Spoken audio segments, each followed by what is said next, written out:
Hi guys, I'm back and I'm here to give you some conceptual clarity on non and high anion gap metabolic acidosis. Let's go.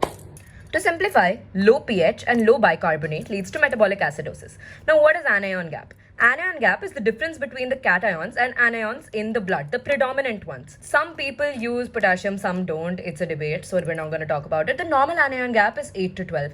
And this gap is essentially all the proteins, primarily albumin, lactate, and all these things that form the anions, but they cannot be counted. Whereas chloride and bicarbonate can be counted. That is why this anion gap signifies all those unaccounted for anions. Now, is the anion gap high?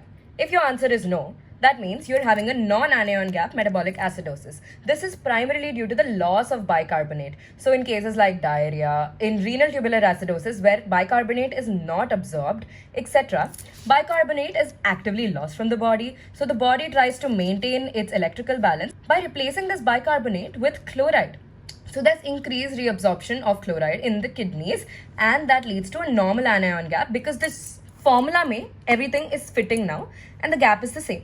Now let's come to HAGMA. So there is a mnemonic for that, MUDPILES. I'll mention it in the caption. Anyways, in HAGMA, it's not about the loss of bicarbonate, it's the gain of acid. So lactic acidosis, ketoacidosis, in renal failure, methanol poisoning, salicylate poisoning.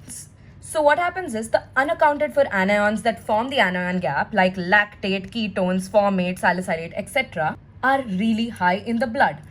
The bicarbonate that's there in your blood is used up to buffer the acid.